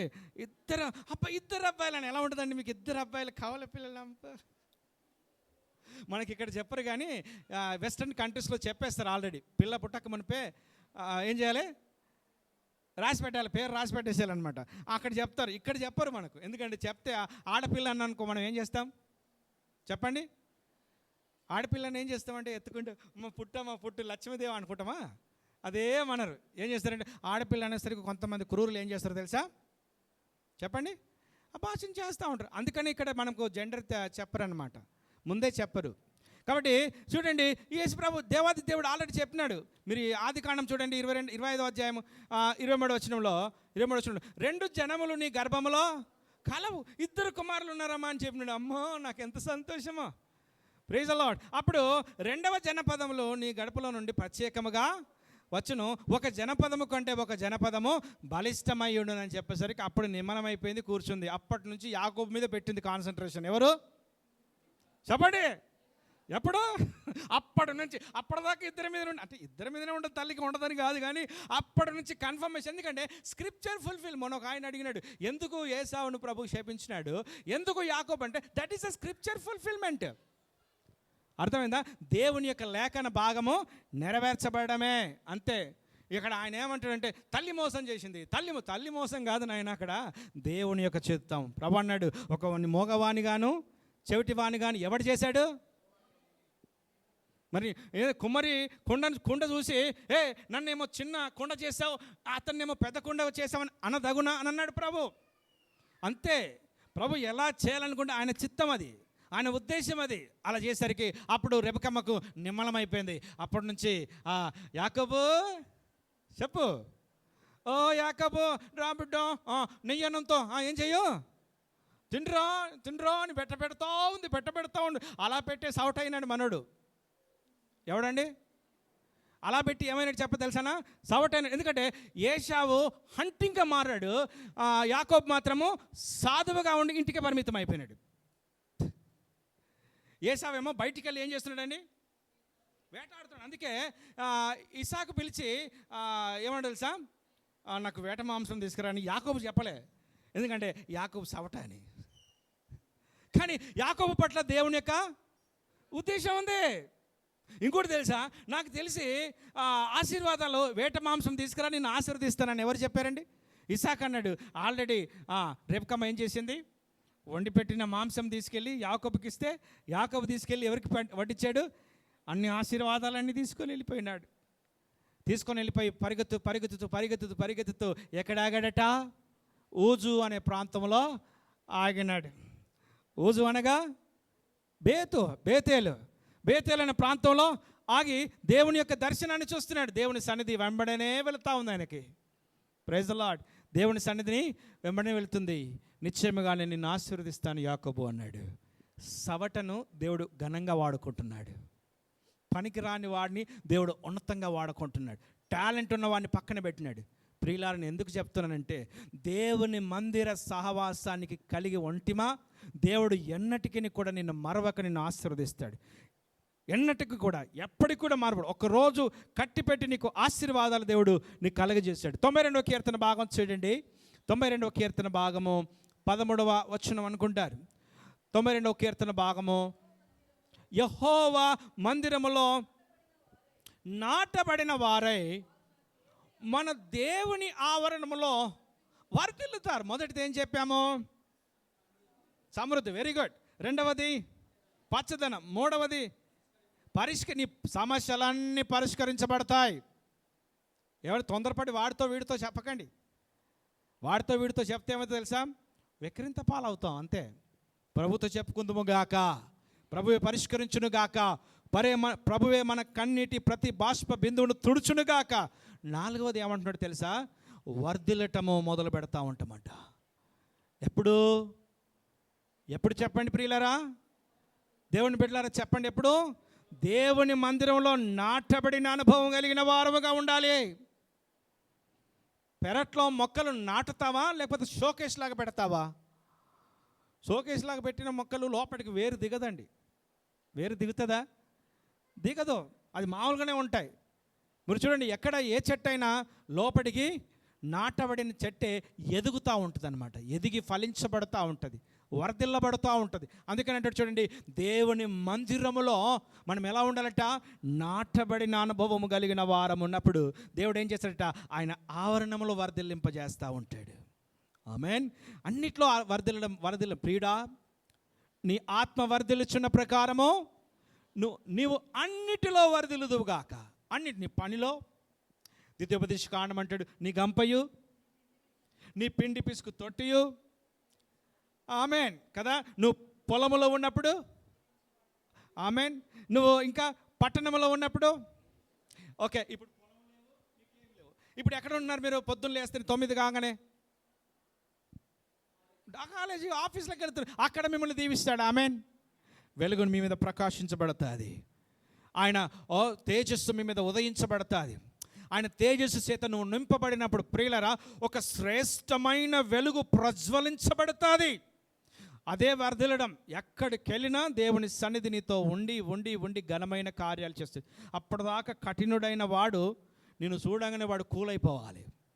అప్పటిదాకా మొరటిగా ప్రవర్తించిన వాడు నిన్ను చూడంగానే వాడు చాలా ఏమంటే ఫ్రిడ్జ్గా ఐస్ ఏ విధంగా కరిగిపోతుందో చెప్పండి, కరిగిపోయేటట్టుగా ప్రభు చేస్తాడు. ఎందుకో తెలుసా? దేవుని సన్నిధిని నువ్వు మోసుకొని వెళుతూ వస్తున్నాం. ప్రతి అడ్డంకులు, ప్రతి ఆటంకాలన్నీ కూడా ప్రభు తొలగించి వేస్తాడు. ఎందుకో తెలుసా? మీరు 118 కీర్తన భాగం 114 కీర్తన భాగం అనుకుంటాను చూడండి, గబగబా ముగించేసుకుందాం. 114 కీర్తన భాగం 114 కీర్తన భాగం 114 కీర్తన భాగం చూస్తే 4వ వచనం, కొండలు పోటేళ్ల వలెను, గుట్టలు గొర్రె పిల్లల వలెను గంతులు వేసెను. సముద్రమా, నువ్వు పారిపోవుటకు నీకు ఏమి తటస్థించినది? యోర్దాను, నువ్వు వెనుకకు మరలుటకు ఏమైంది? అసలు ఎర్ర సముద్రం పాయలు కావడానికి గల కారణం ఏంటి? యోర్దాను ఆగిపోవడానికి గల కారణం ఏంటి? You know why? They are carrying the presence of God. Hallelujah. వారు ఏం మోసుకొని వెళ్తున్నారండి? దేవుని సన్నిధి. ప్రియులారా, మేఘము ఆగితే ఆగినారట, మేఘము నడిస్తే, మేఘం ఉన్నంత కాలం ఒక్కడు కూడా తొందరపడి నిర్ణయాలు చేసుకోకూడదు. ఉండాలి రోయ్, చచ్చిపోతావని చెప్పినాడు దేవుడు అక్కడ. మేఘము లేకుండా ప్రయాణం చేస్తేవా నీ బ్రతుకింగ్ అంతే. మేఘము ఉన్నంత కాలం, అది నెల రోజులు కానీ 2 నెలలు కానీ సంవత్సరం కానీ, మేఘము ఎంతవరకు ఉంటుందో చెప్పాలి, అంతవరకు వాళ్ళు ఆ యొక్క టెంట్లోనే ఉండాలి. టెంట్లు అంటే గుడారంలోనే ఉండాలి. ఒక్కడు కూడా టెంట్ ముడుచుకొని ఫోల్డ్ చేసుకొని వెళ్ళడానికి వీలు. ఆ మేఘం the sign of in the presence of God. ఆ మేఘం అంటే ఏందో తెలుసా?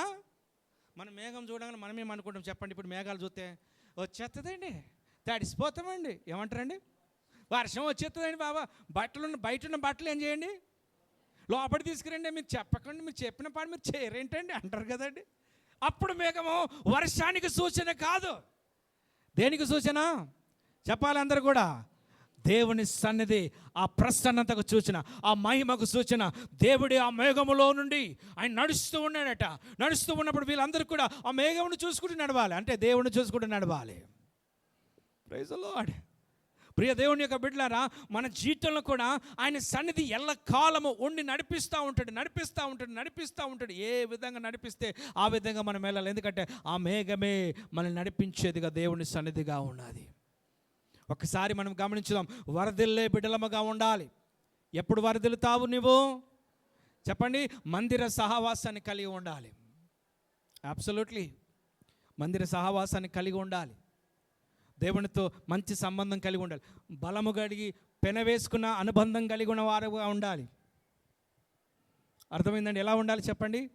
మీరు వెస్ట్రన్ కంట్రీస్లో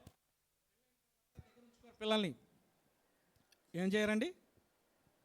పెళ్ళైన తర్వాత భార్యని కొడుకుని కోడలు ఏం చేస్తారు?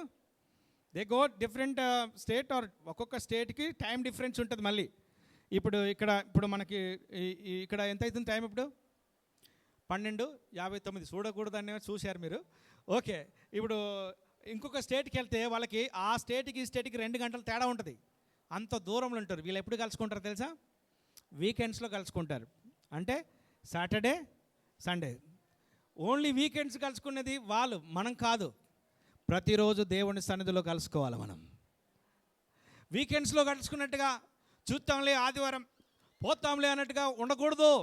ప్రతిరోజు దేవుని సన్నిధి, దేవుని మందిరం బాగా పట్టుకొని, ప్రభా నిశ్చయముగా నేను నీతో బ్రతుకుతాను తండ్రి అని ఒక మంచి తీర్మానం చేసుకోవాలి. అప్పుడు దేవుడు వరదిల్లింపజేస్తాడు. చేయనదంతా కూడా సఫలపరుస్తాడు ఆయన. Praise the lord. నీ ఆలోచన యావత్తును ఏం చేస్తానన్నాడు ప్రభు? సఫలపరుస్తాడు. మరి దానికి గల కారణం మరి అది మర్చిపోకూడదు కదా. దావీదు 27వ కీర్తనలు అన్నాడు. 27వ కీర్తనలో ఒక మాట అన్నాడు చూడండి. 27వ కీర్తన మనం దావీదుని గురించి చాలా మాట్లాడతాం, కానీ దావీదు దగ్గర నుంచి నేర్చుకోం. దావీదు అబ్బో అంతోడండి ఇంతోడని చెప్తాం, కానీ దావీదు పాటించింది ఒక్కటి కూడా మనం నేర్చుకోం.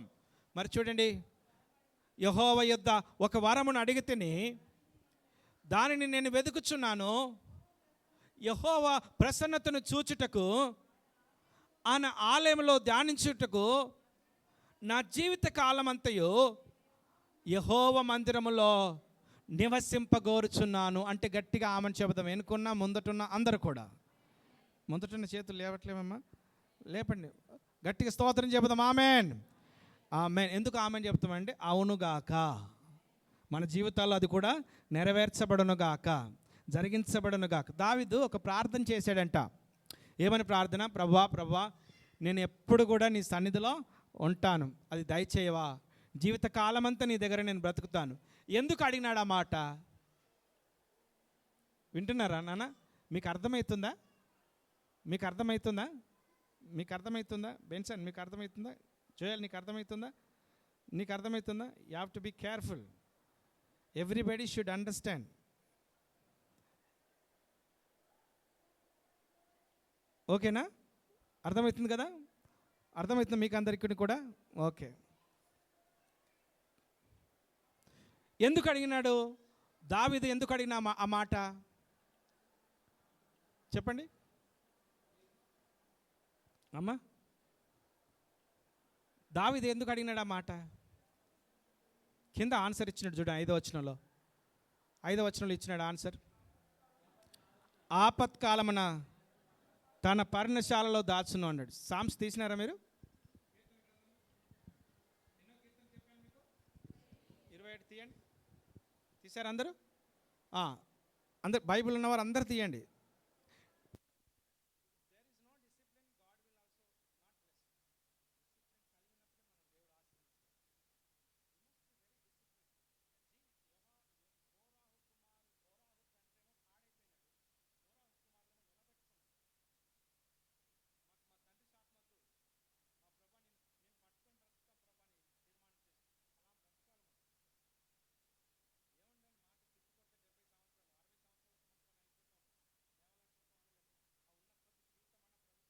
కోసం బ్రతకాలి, దేవుని సహాయం కోరి బ్రతకాలి, ఆయన కోసమే బ్రతకాలి మనం.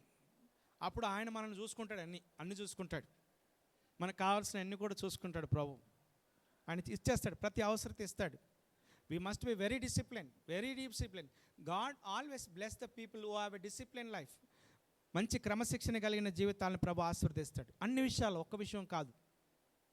దేవుడు ఏది కోరితే ఆ విషయంలో క్రమశిక్షణ కలిగి ఉండాలి.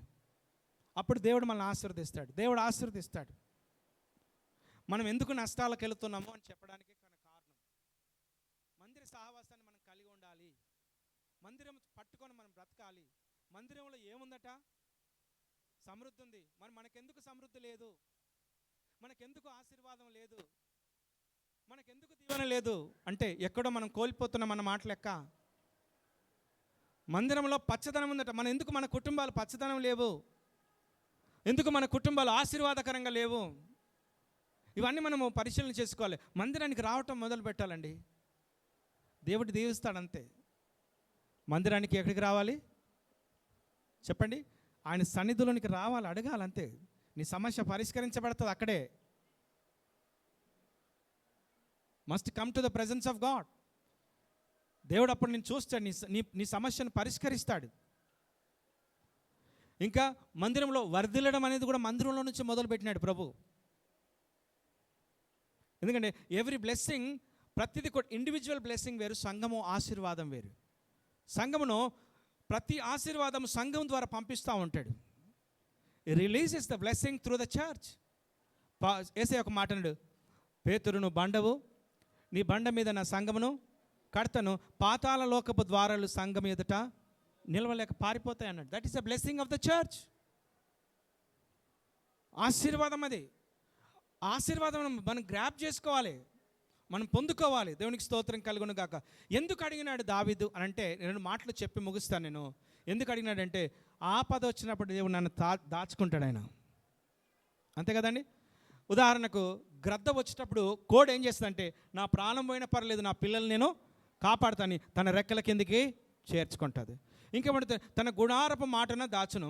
ఇంకా ఆశ్రయ దుర్గం మీద ఆయన నన్ను ఎక్కిస్తాడు, ఊరేగిస్తాడు. ఆయన యోసేపును ఊరేగించినట్టుగా యోసేపుకు రాజవంగరం దొడిగించి ఏం చేశాడంటే ఫరో ఊరేగించాడు. ఫరో ముందు రథం, తన వెనకాల రథం, వెళుతూ ఊరేగించాడు. ఎక్కడ?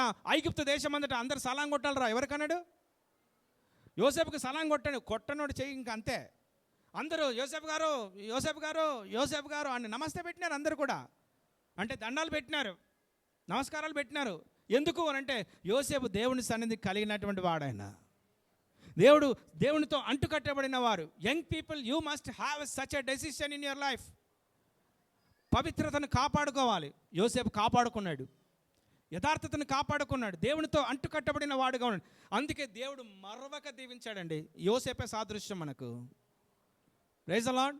యోసేపు అన్నలు మర్చిపోయినారు, తండ్రి ఏడ్చి ఏడ్చి ఏడ్చి తండ్రి కూడా మర్చిపోయినాడు. దేవుడు మర్చాడా? మరవడు. ఎందుకు మరుస్తాడు? ఆయన వాగ్దానం ఇచ్చింది ఆయననే నెరవేర్చాడు. కాలాలు మారిపోయినాయి, సంవత్సరాలు గడిచిపోయినాయి, అంతా అయిపోయినాయి, తీసుకెళ్ళి చెరసాలలో పెట్టినారు. వినండి ప్రియులారా, అక్కడ ప్రభు జ్ఞాపకం చేసుకొని తడుతూ ఉన్నాడు. లే, అయిపోయింది, నీ టైం వచ్చేసి అన్నాడు. పరీక్ష కాలం, గడ్డు పరిస్థితులు పరీక్ష కాలం, కరువు పరిస్థితులు పరీక్ష కాలం, అవమాన పరిస్థితులు. కొన్నిసార్లు నువ్వు ఎంతో బాగా ఘనతంగా ఉన్నతంగా ఉన్న కొన్ని అవమానాలు ఎదురైతే నేను లెక్కన చేయరు. నీ మాట కూడా అసలు బేఖాతరు చేస్తారు. అంటే లెక్కలో పెట్టారు. నువ్వేం మాట్లాడేది, నీకు అంత జ్ఞానం ఉన్నా, తెలివి ఉన్నా, చదువుకున్నా, నీ మాట కూడా లెక్క పెట్టరు. అసలు దేనికి పనికి రాని దానిలాగా వాణిగా నేను చూస్తారు. No problem, one day you will be going to shine. ఒక దినమున నువ్వు ప్రకాశించబడబోతున్నావు. దేవుడు వాగ్దాన ప్రకారంగా నేను నిలబెట్టబోతాడు. ఆయన తొందరపడి ఏం పనులు చేయలేదు దేవుడండి. యోసేపు ఏ పని చేయలే, అణిగి మెనిగి ఉన్నాడు. ఏమండి, పోతిఫర్ ఇంట్లో నిందపడింది. నా మీద నిందేస్తారు, నేను ఎంత పవిత్రుడు అన్నాడా? ఒక్క మాట అన్నగానే ఆయన పక్కన నిలబడేవాడు ఎవరు లేరు, దేవుడు తప్ప. తీసుకెళ్ళి ఎక్కడేశారు? చెరసాలు వేశారు. అక్కడ నుంచి లాక్కుంటూ వస్తే ప్రభు ఎంత గొప్ప ఆధిక్యత ఇచ్చాడు. You have to keep your purity. పవిత్రత కాపాడుకోవాలి, పరిశుద్ధత కాపాడుకోవాలి, అప్పుడే దీవిస్తాడు ఆయన. అందనాలు కావాలంటే అలాగ వచ్చేటివి కావు, ఆశీర్వాదాలు రావాలంటే పరిగెత్తుకొని వచ్చేటివి కావండి. గమనించండి, అన్యులకున్న ఆశీర్వాదం వేరు, ఆ యొక్క సంపద వేరు, మనకిచ్చే ఆశీర్వాదం వేరు. You have to always think about it. అన్యులు కూడా మంచి బంగ్లాలు, బిల్డింగ్లు పెద్ద ఉన్నాయి కదా, మరి మాకు ఇవ్వట్లేదంటే అది లోక సంపాదన, సంపాదన కలిగినటువంటి అది కాదు. దేవుడిచ్చే ఆశీర్వాదం ఏం కలగజేస్తాట? ఐశ్వర్యం కలగజేస్తుంది. You have to keep yourself. మీరు కూడా విశ్వాస విషయంలో అన్ని విషయాలు భద్రంగా కాపాడుకుంటూ తుది వరకు ఈ రక్షణ జీవితాన్ని పట్టుకొని ముందుకు సాగుతూ ఉండాలి. వర్ధిల్లాలి, అన్ని విషయాల్లో వర్ధిల్లాలి. మనం ప్రతి ప్రయత్నం, ఒక్క రాయి వేస్తే రాయి కరెక్ట్గా తగలాలి. ఎలా ఉండాలి చెప్పండి?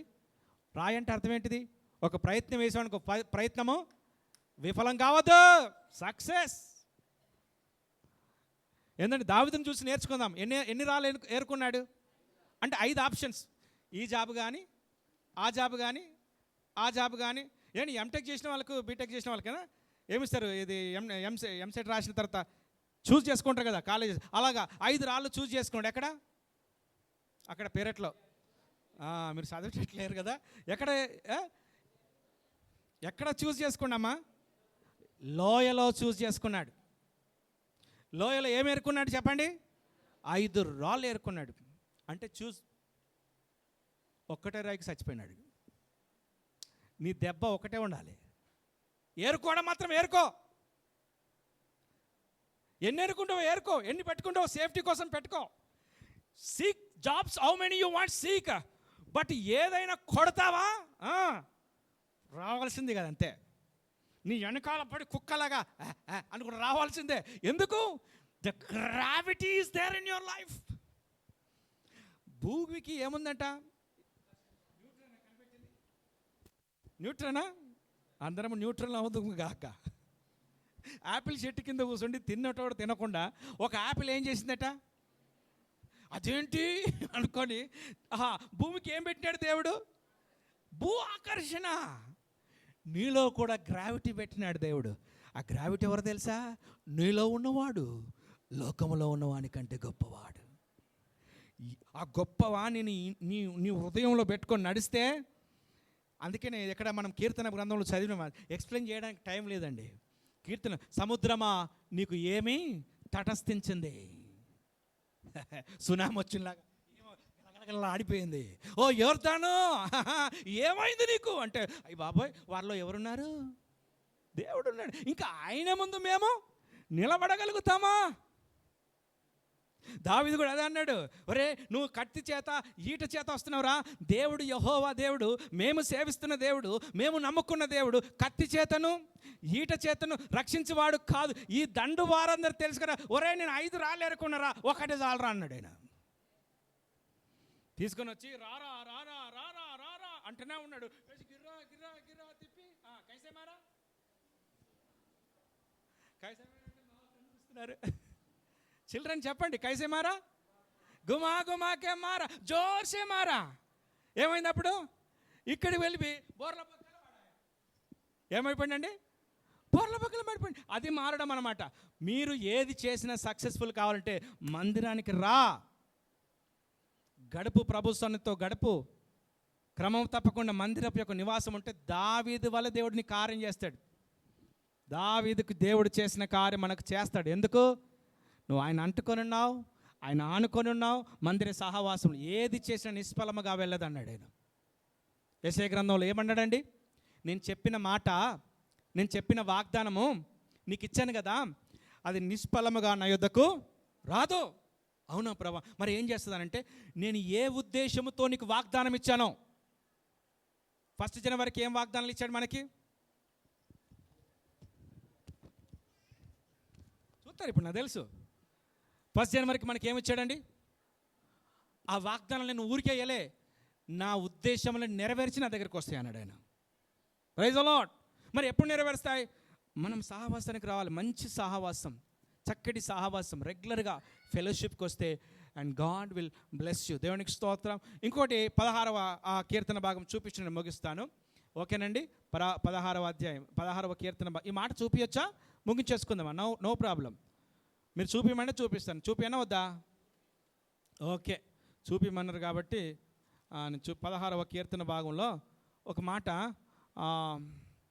ఇక్కడ 16వ కీర్తన భాగము దేవుని మందిరం గురించి ఒక మాట ఉంటుంది చూడండి. ఇక్కడ ఏంటండి? రైట్, చదువు అక్కడి నుంచి. ఆయన నా కుడి పార్శ్వమందు ఉన్నాడు గనక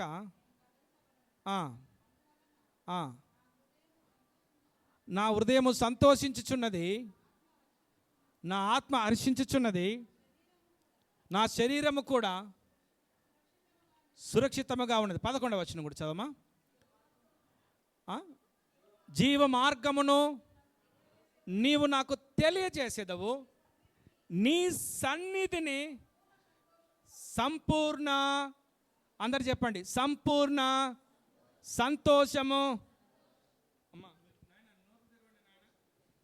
మరొకసారి నోరు తెర. ఆయన సన్నిధిలో సంపూర్ణమ్మ కాదు, సంపూర్ణ సంతోషము. ఎక్కడ? ఇప్పుడు చెప్పి ముగించుకుందాం. ఫస్ట్ది సమృద్ధి. లేమి ఉండద్దు మనకు. కరువు అనేది ఉండనే. కరువు అనేది అంటే ఒకవేళ అయిపోయినా దేవుడు ఇస్తూనే ఉంటాడు. Praise the lord. ఇస్తూనే ఉంటాడు. ఎందుకు? You are faithful to the church, faithful to the place. రెండవది పచ్చదనం, నిగలాడుతూ ఉండాలి. మూడవది సమస్యలకు పరిష్కారం. ప్రభు దగ్గరకు వస్తే అన్నీ పరిష్కరించబడతాయి. నాలుగవది వర్ధిల్లబడతాం. ఐదవది సంపూర్ణ సంతోషము దేవుడు మనకు అనుగ్రహించును గాక. తల వంచి కళ్ళు మూసుకుందాం. దేవునికి స్తోత్రం కలుగును గాక. Lord we bless you father. తండ్రి దేవానికి వందనాలు చెల్లిస్తుంటున్నాం. We thank you master God. Hallelujah, hallelujah, hallelujah, hallelujah. Praise the lord. నీకే మహిమక్కలు ఒక తీర్మానం చేసింది. ఎస్ లార్డ్, నేను మందిరానికి కట్టుబడి ఉంటాను. నీ మందిరంలో సమృద్ధి, పచ్చదనం, పరిష్కారం, మా ప్రభు వర్ధిల్లటం, సంపూర్ణ సంతోషం నీ మందిరంలో ఉందని చెప్పావు. నేను విడువని నీ మందిరాన్ని ఆనుకొని అంటుకొని బ్రతుకుతాను ప్రభా అని సహాయం కోరుదాం. గాడ్ విల్ సహాయం చేస్తాడు. అన్నిటికీ ఆధారమైన వాడా, నీకే ఆరాధన. అన్నిటికీ ఆధారమైన వాడా, నీకే ఆరాధన. ఎన్నటికీ మారని మంచివాడా, కృతజ్ఞత స్తుతి ఆరాధన. ఆమేన్. ఎన్నటికీ మారని మంచివాడా, కృతజ్ఞత స్తుతి ప్రార్థన నీకే నా దేవా. తండ్రి అందుకోవా, నీకే నా దేవా. తండ్రి అందుకోవా, ఆరాధనా ఆరాధనా ఆత్మతో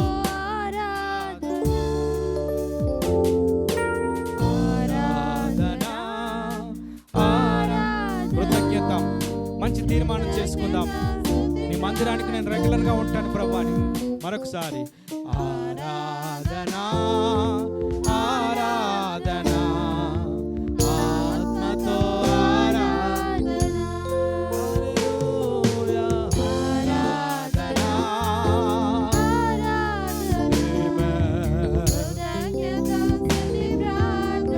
నీకే నా దేవా, నీకే నా దేవా. తండ్రి అందుకోవా, స్వామికి ఆరాధన. నీకే నా దేవా, తండ్రి అందుకోవా. ఆరాధనా ఆరాధనా ఆత్మతో ఆరాధనా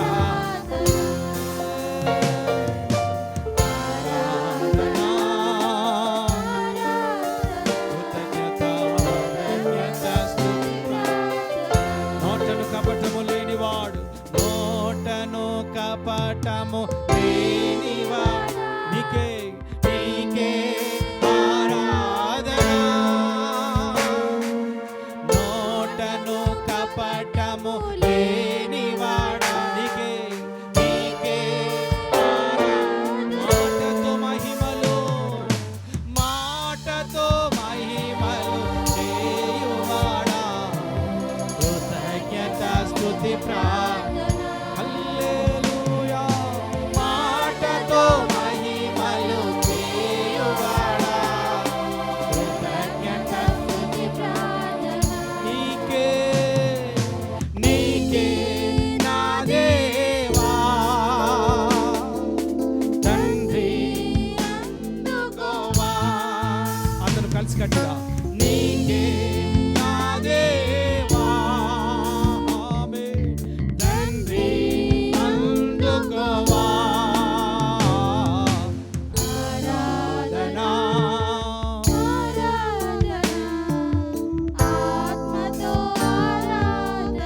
వెరీ గుడ్ స్తోత్రం ఆరాధనా